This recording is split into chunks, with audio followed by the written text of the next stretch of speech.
gas prices increased more than 15 cents in the last 2 years. AAA says that means the average Floridian spends more than $40 on a tank of gas. Where some of Orlando's most popular mom-and-pop restaurants and shops used to stand is now just a pile of rubble. Employers say they're looking to social media more than ever before when hiring.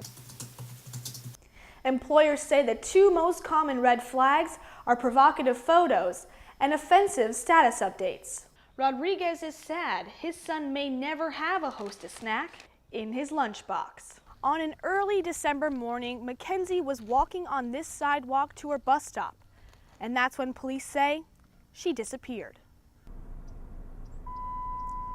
AAA reports drivers spend more than half their time on the road distracted, doing things like texting, eating, even putting on makeup on the road. Hundreds of UCF students waited in this line for hours to cast their vote in the 2012 presidential election. This is the flyover that's causing all the controversy. FDOT says there's nearly 40,000 drivers who use this intersection daily. Campaign officials have just let people in this line know that the event is still going on, but President Barack Obama will not be here this morning. At early voting sites like the Alafaya Library, voters are often bombarded by campaign signs, like these. At this year's State of the University address, UCF President Hitz said that if state budget cuts continue, students are going to feel a lot like just a number. This is the advertisement that got the event canceled. Whatley says that it's inappropriate and gives students the wrong impression of what the meeting is supposed to accomplish. Jeffrey Rodriguez and his newborn son Halo are stocking up on their favorite Hostess treats. I mean, my favorites were always snowballs. That's the first thing I went and grabbed quick before they're all gone again. On Friday, officials for Hostess Brands Incorporated announced they are filing for bankruptcy for the second time and are shutting down all operations immediately. Rodriguez is sad his son may never have a Hostess snack in his lunchbox.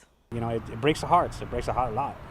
You know, and I miss it so much. So I'm like, oh, you know, this is the last time I'm going to get a snowball, so let me go get one now.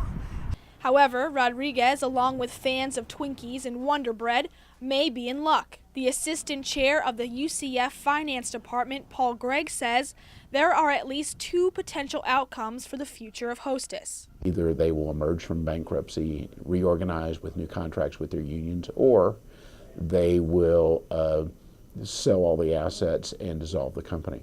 On Monday, a judge forced the company and its union into a final mediation.